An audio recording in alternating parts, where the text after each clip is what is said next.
भ्रष्टाचार से जो जब्त पैसे वो कहाँ जा रहे हैं? दलित का न्याय की बात करते तो रामविलास पासवान जी की पार्टी ने कितने दलितों को टिकट दिया, लेकिन लालू प्रसाद यादव का रीजन का आप देखिए, भागवतिया देवी ईटा तोड़ती थी, पत्थर तोड़ती थी, उनको टिकट मिला। अनवर अहमद सब्जी बाग के बाजारों में घूमते थे, उनको टिकट मिला।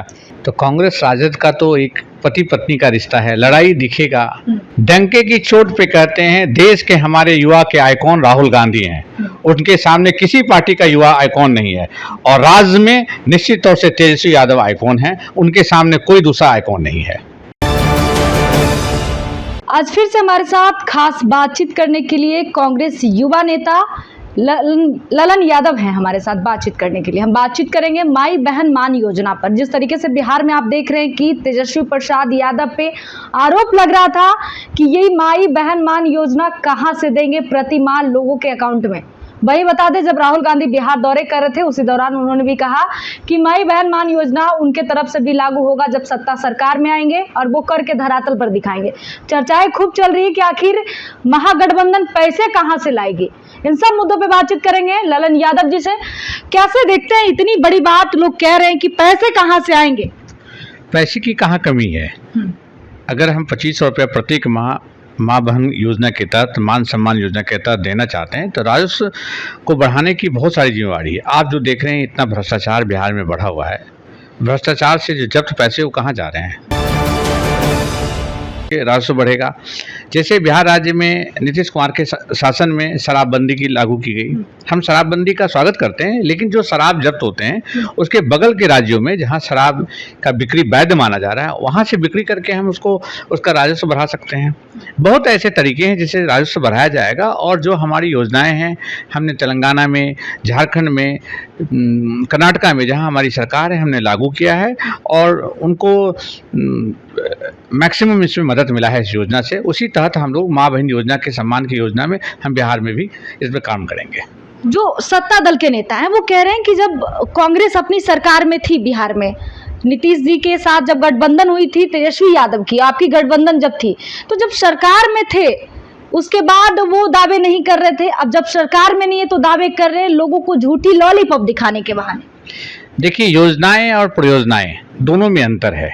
जब वक्त के साथ माइंड सेट में आता है कि ये योजना इम्प्लीमेंट करने से गरीबों का कल्याण हो सकता है, तो ये माइंड सेट में ये योजनाएं अभी आए दिमाग में हम लोग के महागठबंधन में, तो अभी लागू कर रहे हैं। ये सवाल औचित्यपूर्ण नहीं है कि ये हमारे राजपाट में क्यों नहीं हुआ। उस समय ये योजनाएं दिमाग में नहीं आई थी तो नहीं हुआ। अभी हमारे माइंड सेट में है कि हम इस योजना से नीचे के गरीब तबके को, माँ बहनों को सम्मान दे के हम उसको मदद कर सकते हैं, तो ये योजनाएं पे इम्प्लीमेंट कर रहे हैं हम। ललन जी, आरोप लग रहा है तेजस्वी यादव पे, कह रहे कि जब वो सत्ता में उनके पिताजी थे तब जो घोटाले उन्होंने किया चारा चोर का, और काफी घोटालों में नौकरी लाओ, जमीन लो, ये जो मामला था उन सब चीजों में जो घोटाला हुआ उसी के पैसे से अब इस्तेमाल करेंगे और लोगों को लॉलीपॉप तो दे ही रहे हैं। ये वोट बैंक के लिए ये माई बहन मान योजना का आविष्कार कर रहे हैं। देखिए, ये एक बहस का मुद्दा है, एक परिचर्चा का मुद्दा है। घोटाले किसने किया, किस सामंतवादी शक्ति ने किनको फंसाने का काम किया।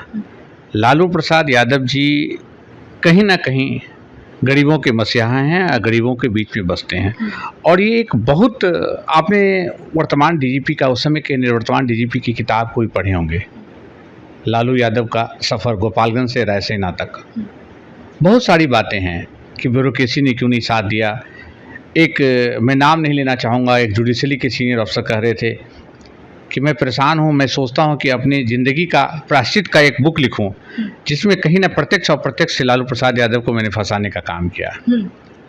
एक वो सीनियर जुडिशल अफसर हैं, तो मैंने उनसे टहलने में जैविक उद्यान में मुलाकात हुई थी। हम बोले कि सर ये लिखना चाहिए आपको, अब तो ज़िंदगी के अंतिम किनारे को आप देख रहे हैं और भगवान के प्रति समर्पित हैं, तो कम से कम जाते जाते इस चीज़ को ज़रूर देश के नाम बता देना चाहिए कि आपने किस परिस्थिति में एक गरीबों के मसीहा लालू प्रसाद यादव को फंसाने का काम किया। तो यही प्रायश्चित होगा आपका। जो आरोप लगा है वो शायद मिट जाए, आरोप मिट जाए और ये जो घोटाले की बातें होती है वो खत्म हो जाए, क्योंकि असली तो घोटाला हुआ नहीं है। आपने देखे होंगे लोकतंत्र में सब लोग बच गए, मतलब प्रिंसिपल सेक्रेटरी बच गए, मुख्यमंत्री के प्रधान सचिव बच गए और फंस गए सिर्फ लालू प्रसाद यादव। उसी तरह आप सृजन घोटाला में देखिए, सब लोग बच गए, जिनके खाते में पैसा गया वो बच गए, जिन्होंने खाते में पैसा लिया वो बच गए, उनका प्रमोशन हो गया, वो राज्य के देश के प्रमुख पदों पर हैं। उसमें फंसा कौन?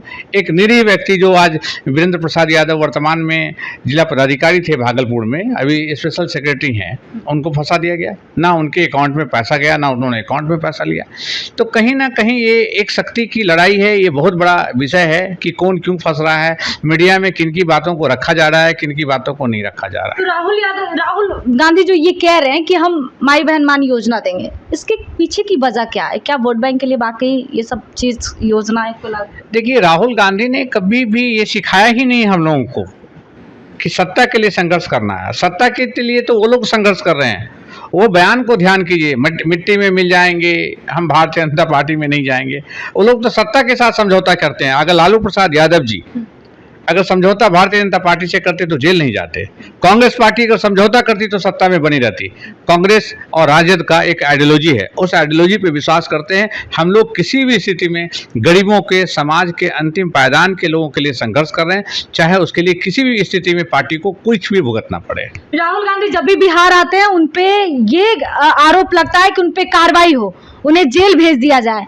वो उद्दंड मचाते हैं, बिहार आते हैं तो जनता को भड़काते हैं, हिंदू मुस्लिम जो है वो करते हैं। तो आपको नहीं लगता कि राहुल गांधी पे इतने आरोप क्यों लगता है? वजह क्या है? जब भी दलितों और SC/ST के का दमन का आपने देखा होगा, SCRB का रिपोर्ट देखेंगे, किसी राज्यों से ज्यादा दमन आज की डेट में बिहार में हो रहा है। हाँ, बिहार में सौ नेता हैं, चिराग पासवान हैं, मांझी हैं, अरुण भारती हैं, ये सब दलितों के नेता हैं। किस क्लास के नेता हैं दलित के, आप समझिए। चार्टेड फ्लाइट से चलते हैं, सोने के ब्रासलेट को पहनते हैं, ये लोग दलितों के नेता हैं। तो दलितों को तो न्याय नहीं मिल सक रहा है ना। दलित का न्याय की बात करते तो रामविलास पासवान जी की पार्टी ने कितने दलितों को टिकट दिया जो BPL से नीचे हैं। लेकिन लालू प्रसाद यादव का रीजन का आप देखिए, भागवतिया देवी ईंटा तोड़ती थी, पत्थर तोड़ती थी, उनको टिकट मिला। अनवर अहमद सब्जी बाग के बाजारों में घूमते थे, उनको टिकट मिला। कांग्रेस पार्टी और राजद ने हर समय गरीबों के, समाज के अंतिम पायदानों का हिमायती रहा है, उसके लिए काम करते हैं हम लोग। एक और आरोप लग रहा है कि कांग्रेस और तेजस्वी यादव का जो पार्टी है उसमें तकरार चल रहा है। आने वाले समय में हो सकता है कांग्रेस अलग चुनाव लड़े, महागठबंधन अलग किनारा पकड़े। नाराज चल रही क्या राहुल और तेजस्वी यादव? देखिए, जहां मैडम मोहब्बत होता है वहीं बेवफाई होती है। तो कांग्रेस राजद का तो एक पति पत्नी का रिश्ता है, लड़ाई दिखेगा, खटपट दिखेगा, लेकिन मोहब्बत भी वही है कांग्रेस और राजद का ही। इसलिए उसमें पार्टी मजबूत है। पार्टी पति पत्नी के रिश्ते जिस तरह से मजबूत हैं उस तरह से मजबूत हैं। बेवफाई आपको दिखेगी, लेकिन वो बेवफा नहीं, एकजुट में बने हुए हैं। आने वाले समय में आप सुल्तानगंज विधानसभा से आते हैं, तो क्या तैयारी है बिहार विधानसभा का? क्योंकि बहुत नज़दीक है और सभी लोग तैयारी में प्रचार प्रसार कर रहे हैं। इस बार कह रहे हैं कि तकरार जो होगा 243 पर होगा, कैसे देखते हैं? 243 पे निश्चित तौर से होगा। चिराग पासवान ने आने लोकसभा में उन्होंने क्या किया है उन सबको पता है। 243 सीटों में कैंडिडेट लाएंगे कहाँ से? उनके पास है कैंडिडेट कहाँ? और जहाँ तक मेरे सुल्तानगंज की तैयारी की बात है, तो कांग्रेस पार्टी कभी चुनाव की तैयारी नहीं करती है। कांग्रेस पार्टी तो हर दिन, हर घंटे गरीब तबके के, समाज के उस अग्रणी में लाने के लिए हर समय संघर्ष करती है। तो हमारी तैयारी कभी चुनाव के लिए नहीं होती है। हमारी तैयारी समाज के अंतिम पायदान के लोगों को संघर्ष करके न्याय दिलवाने के लिए हमारा संघर्ष। नेतृत्व किनका होगा बिहार विधानसभा में? क्योंकि अभी CM का फेस जो है वो क्लियर नहीं हो पा रहा। तेजस्वी यादव से जब भी पूछा जाता है तो वो क्लियर नहीं करते, हालांकि कई बार महागठबंधन की बैठक हुई है। क्या कहेंगे? डंके की चोट पे कहते हैं, देश के हमारे युवा के आइकॉन राहुल गांधी हैं। उनके सामने किसी पार्टी का युवा आइकॉन नहीं है। और राज्य में निश्चित तौर से तेजस्वी यादव आइकॉन हैं, उनके सामने कोई दूसरा आइकॉन नहीं है। इससे आप समझ लीजिए कि कौन है। मानते हैं कि इस बार तेजस्वी यादव के नेतृत्व में चुनाव होगा? नहीं, युवा आइकॉन है। युवा जिनके साथ होगा नेतृत्व उनका होगा। देश में राहुल गांधी के साथ युवा है तो देश का नेतृत्व राहुल गांधी करेंगे। राज्य में युवा तेजस्वी यादव के साथ है। तो मुद्दा लेकर जाएंगे लोगों के बीच वोट मांगने के लिए, क्या मुद्दा लेकर जाएंगे? क्या तेजस्वी यादव ने किया धरातल पे? करप्शन, कास्ट पॉलिटिक्स और न्याय, यही हमारा मुद्दा है। क्योंकि कांग्रेस पार्टी कभी जात की राजनीति नहीं करती है, भ्रष्टाचार की राजनीति नहीं करती है। लेकिन आगामी सुशासन की सरकार क्या कर रही है वो आप खुद देख रहे हैं। एक लास्ट सवाल रहेगा तेजस्वी यादव पे, ये भी हाल में एक आरोप लगा कि बगल के जो जिला है वहां पर भी रेप हुआ, बगल के जिला में भी रेप हुआ। वो दलित के घर नहीं जाके दूसरे के घर में क्यों गए जो उनके कास्ट से मैच करता था? देखिए, बेसत्ता किसी वजह से होगी, जाने से दिल का सम्मान खत्म नहीं होता है। संवेदनाएं खत्म नहीं होती है। महागठबंधन के पार्टी के जितने लोग हैं, महिलाओं के प्रति सम्मान मान है, संवेदनाएं हैं उस बहन के साथ, उस बेटी के साथ जिनके साथ ये घटनाएं घटी। जाके फॉर्मेलिटी पूरा करने से नहीं, इन लोग ऐसे पापी नहीं है ना, हम लोग उनके लिए काम करते हैं। और निश्चित तौर से कोई व्यस्तता रही होगी, तेजस्वी यादव जी नहीं गए, लेकिन और भी घटक के दूसरे सदस्य तो गए हैं ना। हम न्याय दिलाने के लिए संघर्ष तो कर रहे हैं ना। चलिए देखिए, ललन यादव थे हमारे साथ। इन्होंने साफ तौर पे कहा कि कांग्रेस और महागठबंधन पति पत्नी का रिश्ता है, जिसमें तकरार और प्यार और मोहब्बत बेवफाई होते रहती है, लेकिन लोगों को नहीं दिखेगा। ये सिर्फ राहुल गांधी, तेजस्वी यादव और पार्टी के तमाम लोगों को दिखेगा। हालांकि डंके की चोट पर इन्होंने कहा कि 243 पे चुनाव लड़ेंगे, तकरार होगा तो होगा, देखा जाएगा। फिलहाल आपको क्या लगता है कमेंट में जरूर बताएं। बहुत बहुत धन्यवाद।